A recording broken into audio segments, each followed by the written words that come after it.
오늘 말씀은 예레미야 48장 26절에서 35절까지의 말씀입니다. 여러분이 본문의 말씀을 교독하시겠습니다.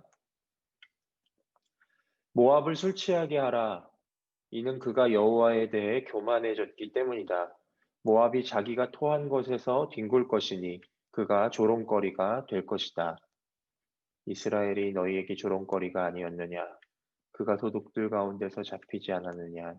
내가 그에 대해 말할 때마다 내가 조롱하며 고개를 흔들었다.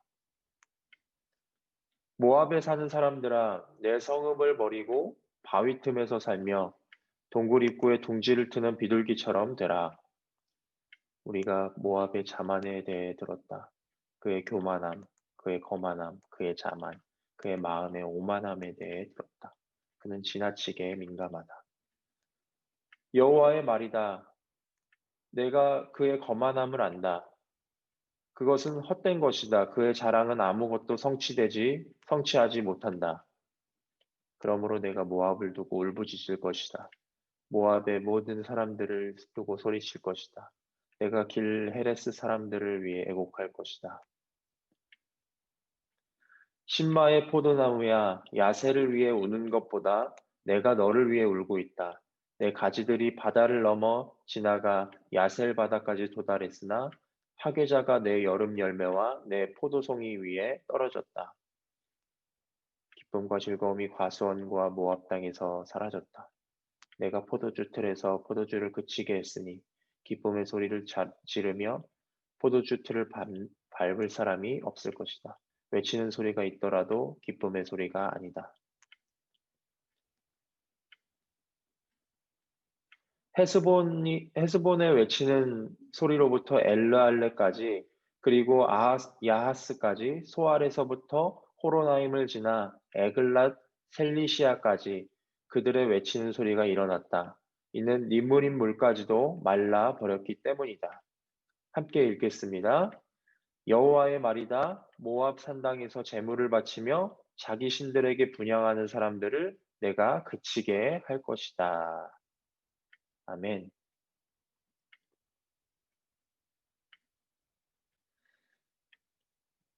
네, 어제에 이어서 오늘 본문은 모압을 향한 하나님의 심판의 내용이 담겨져 있습니다.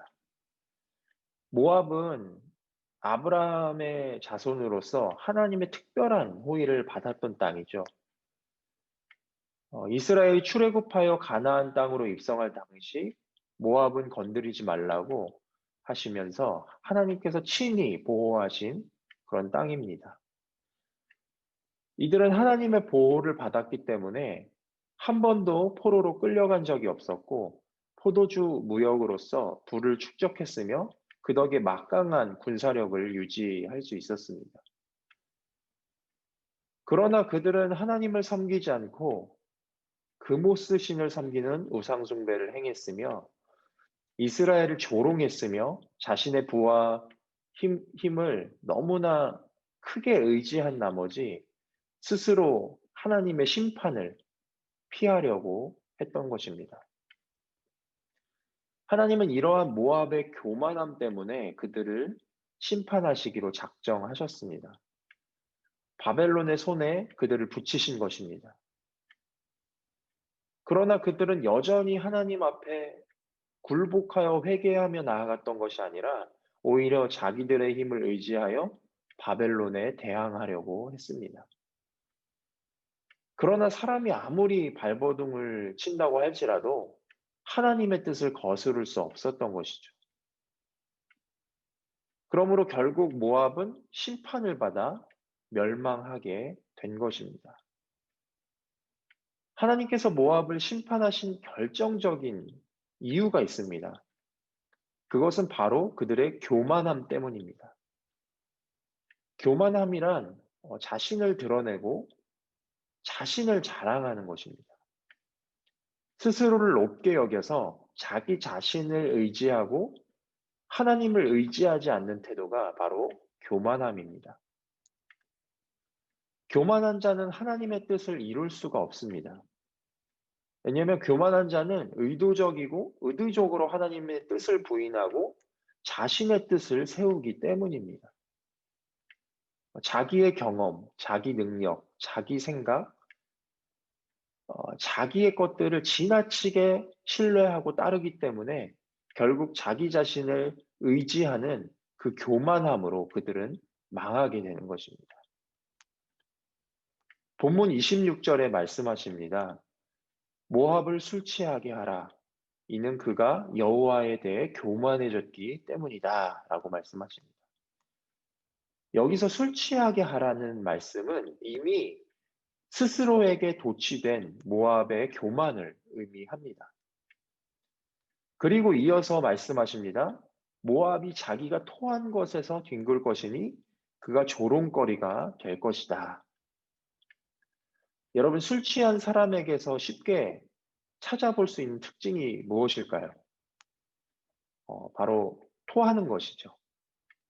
여기는 그러한 사람들을 거의 찾아보기 힘들지만 한국의 밤거리를 지나다니다 보면 그런 사람들을 쉽게 찾아볼 수 있습니다. 마치 그러한 사람들처럼 모압이 술 취한 사람 마냥 비틀거리며 토사물을 개어내고 거기에 뒹굴 것이라고 말씀하십니다. 여러분, 얼마나 추하고 비참한 장면입니까? 그러한 사람들을 여러분 한국에서 이렇게 목격하게 될 때 어떠신가요? 눈살이 저절로 찌푸려질 것입니다. 모압은 이스라엘을 향해 그런 조롱과 경멸의 시선으로 고개를 절레절레 흔들며 쳐다봤습니다. 바로 그들이 이스라엘을 조롱했던 것처럼 모압이 그렇게 조롱을 받게 될 것이라는 것입니다. 유다가 바벨론의 포로로 끌려가는 것을 지켜보며 그들은 강 건너 불구경하듯이 봤을 것입니다. 혀를 끌끌 차며 지켜봤겠죠. 그들을 조롱하며 내가 저럴 줄 알았다 막 이러면서 손가락질하며 지켜봤을 것입니다. 유다의 멸망이 하나님의 심판이라는 사실을 그들이 알았다면 하나님을 두려워함으로 자신들의 교만을 돌이켜 회개하지 않았겠습니까? 이스라엘을 보면서 혀를 끌끌 차며 조롱하는 것이 아니라 오히려 그 하나님의 심판을 지켜보며 자신의 교만함을 되돌아보고 회개하지 않았겠습니까? 그러나 그들은 오히려 더 교만함으로 자신들은 침략을 당하지 않을 것이라고, 자신들은 포로로 끌려가지 않을 것이라는 그런 헛된 믿음으로, 네, 회개하지 않고 교만하게 행했다는 것입니다. 결국 끔찍하게 교만한 어, 하나님, 모압을 하나님께서 심판하실 수밖에 없었던 것입니다. 그래서 본문 28절에 보시면 모압은 교만으로 인해 그들이 살던 땅을 버리고 바위 틈에서 살며 동굴 입구에 둥지를 트는 비둘기처럼 될 것이라고 그렇게 기록되어 있습니다. 모압의 교만함은 이미 많은 사람들이 익히 알고 있었던 것 같습니다. 본문 29절에 예레미야가 말하기를 우리가 모압의 자만에 대해 들었다. 그의 교만함, 그의 거만함, 그의 자만, 그의 마음의 오만함에 대해 들었다. 그는 지나치게 거만하다. 이렇게 말합니다. 그리고 30절에 하나님도 모압의 거만함을 안다고 말씀하십니다. 하나님이 모르시는 것이 없으신 분이신데 왜 모압의 거만함을 안다고 말씀하셨을까요? 이는 단지 어, 하나님께서 모압의 거만함을 아는 정도가 아니라 일말의 양심도 없는 그들의 거만함이 극에 달할 정도로 분명하게 나타나기 때문에 하나님께서 그들의 거만함을 안다고 말씀하신 것입니다. 하나님은 그렇기 때문에 30절에 그들이 자랑하는 것은 모두 헛된 것이며 성취하지 못할 것이라고 그렇게 못 박아 두시며 말씀하십니다. 결국 모압은 심판이 확정되었고 결코 그 심판을 피할 수 없게 되었습니다. 그러나 본문 31절에 보니 심판을 결정하신 하나님께서 모압을 두고 울부짖으시고 탄식하시고 애곡할 것이라고 말씀하십니다. 그 교만함으로 스스로 화를 자초하고 심판당하는 모압을 두고 하나님께서 슬퍼서 울고 계시다는 사실입니다. 이처럼 하나님은 구약의 나라들을 심판하실 때 슬퍼하시고 애곡하시는 것을 볼 수 있습니다. 하나님의 공의로서는 반드시 심판하여야만 하지만 절대 하나님은 그 심판을 바라시는 분이 아니시기 때문입니다. 하나님이 만약 심판을 바라시는 분이시라면, 심판을 좋아하시는 분이시라면 그 어떤 존재도 살아남지 못했을 것입니다. 그러나 하나님은 길이 참으시고 깨우시고 회유하게 하셔서 심판을 연기하십니다. 이는 어떻게든 회개하며 돌이키기를 원하는 그런 하나님의 사랑인 줄 믿습니다. 우리는 오늘 본문을 통해서 모압을 심판하시는 하나님의 탄식의 마음을 느낄 수 있어야 합니다. 하나님의 진노와 사랑, 이 두 가지 마음은 상반된 개념이지만 하나님은 늘 자기 백성을 향해 이러한 마음을 갖고 계십니다. 죄에 진노하시다가도 그 영혼을 포기할 수 없는 마음, 그 영혼을 사랑하시는 마음. 여러분, 하나님께서 진노하실 수밖에 없는 이유는 그 백성을 사랑하시기 때문입니다. 사랑하지 않으면 진노하실 이유도 없습니다. 사랑하지도 않는 백성이 한눈을 판다고 하나님께서 진노하실까요? 사랑하지 않으면 관심도 없고, 관심도 없는 사람들을 관심도 없는 사람들을 이 땅에 존재하게 놔둘 필요가 또 없으신 것입니다. 그러한 사람들은 이미 하나님께서 쓸어버리셔도 할 말 없는 것입니다. 그러나 하나님의 사랑은 그 대상을 향한 진노를 통해서 하나님의 사랑이 계속해서 증명되고 있는 것입니다. 여러분, 하나님께서는 우리를 향해 늘 지금도 애국하고 계신 줄 믿습니다. 우리가 하나님의 얼굴을 보지 않고 다른 곳에 마음과 시선이 빼앗겨 있다면, 그리고 하나님을 의지하지 않고 교만함으로 나를 의지하고 있다면, 그것으로 인해, 내 교만함으로 인해 하나님은 지금도 탄식하시고 애국하시며 울부짖고 계시다는 사실입니다. 반대로 우리가 하나님 앞에 자신을 낮추고 겸손하게 나아가기만 한다면 하나님은 우리를 맞아주시고 용서해 주시고 안아 주십니다. 예레미야는 이러한 하나님의 탄식을 아는 선지자였습니다. 그도 인간인지라 누구도 듣지 않는 심판의 메시지를 전하고 싶지 않았을 것입니다. 누구나 환영하고 좋아할 만한 메시지를 그가 왜 전하고 싶지 않았겠습니까? 그러나 애곡하고 계시는 하나님의 심정을 예레미야는 알아버렸기 때문에 그 애곡과 탄식을 전하지 않고는 견딜 수 없었던 것입니다. 조금이라도 하나님의 마음을 알고 긍휼하심을 구하는 겸손한 마음이 있다면 범죄하다가도 돌이켜 회개의 자리로 나아가지만 교만하다면 하나님께 나아갈 수 없다는 것입니다. 잠언 16장 18절은 이렇게 말씀합니다. 교만은 패망의 선봉이요 거만한 마음은 넘어짐의 앞잡이니라 라고 말씀합니다. 교만한 자, 교만한 민족, 교만한 나라들은 하나님께서 심판하실 수밖에 없고 그러한 나라들은 반드시 패망하고 넘어지게 되어 있다는 것입니다. 여러분, 우리가 교회에서 신앙생활을 하다 보면 어느새 교만함이 틈탈 때가 있습니다. 그 교만함으로 주로 나를 드러내고자 하는 마음이 나타나기도 합니다. 내 이름을 알리고 싶고 칭찬과 명성을 듣고 싶어 합니다. 모두가 그런 건 아니지만 목회자들 중에서도 칭찬과 명성을 얻기 위해 사역하는 분들도 있습니다.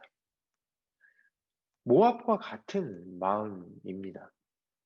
하나님의 호의가 있었고 특별한 하나님의 보호하심이 있었지만 그 은혜를 잊어버리고 하나님을 저버렸던 모압처럼 처음에 주신 은혜로 부르심을 받아 사역을 시작했지만 어느 순간 자신의 영향력과 명성을 과시하는 교만함을 보게 됩니다. 그런데 더 큰 비극은 교만하면 자신을 향한 하나님의 애곡을 듣지 못한다는 데 있습니다. 하나님의 절규를 듣지 못한다는데 그 비극이 있는 것입니다. 결국 교만함이 스스로를 멸망으로 끌고 가고 있다는 사실입니다. 아무리 똑똑해도, 아무리 부유해도, 아무리 과거에 어떤 업적이 있다고 할지라도 교만하면 하나님의 호소를 듣지 못하고 멸망당할 수밖에 없다는 것입니다. 이 아침에 우리는 나 스스로가 하나님의 음성을 듣지 못하게 만드는 교만한 마음이 있는지를 돌아보아야 할 것입니다. 그러한 마음이 발견되면 하나님의 탄식을 듣고 애곡을 듣고 회개의 자리로 나아가야 할 것입니다. 또한 계속해서 하나님의 긍휼을 구하고 겸손함으로 하나님을 찾아야 할 줄로 믿습니다. 그렇게 하고 계신 분이 계시다면 진노 중에라도 긍휼을 베푸시는 하나님의 그 사랑을 계속해서 우리는 구하며 나아가야 할 줄로 믿습니다. 우리가 자랑할 분은 오직 예수님밖에 없습니다. 내 신앙 연수, 내 경험, 내 지식, 내 능력, 그런 것들을 우리는 의지할 수 없습니다. 그런 것들 다 내려놓고 지금 이 시간 나를 위해서 죽으시고 부활하셔서 나에게 구원을 주시고 영생을 주신 예수님만 자랑하는 저와 여러분이 되셨으면 좋겠습니다. 바울도 자기가 가지고 있는 모든 지식을 배설물로 여기고 그리스도를 아는 지식을 가장 고상하게 여겼던 것처럼 이 시간도 우리의 마음속에 그리스도를 아는 지식, 겸손하게 주님을 구하고 주님을 의지하는 마음이 우리 마음에 충만하게 부어지기를 지금 이 시간 간절히 소망합니다. 우리 기도 제목을 보시고 함께 기도하시겠습니다. 혹시나 내가 하나님보다 더 의지하는 것이 있었다면 겸손히 고백하고 내려놓게 하여 주시옵소서. 기도해 주시고요. 두 번째로 교만함으로 하나님의 애곡과 탄식을 듣지 못하는 일이 없게 하시고 늘 겸손하게 긍휼을 구하는 자가 되게 하소서. 마지막으로 나를 자랑하지 말고 오직 예수님만 자랑하게 하여 주시옵소서. 이 세 가지 기도 제목을 가지고 우리 합심하여 통성으로 기도하시겠습니다. 하나님 은혜를 감사합니다. 아버지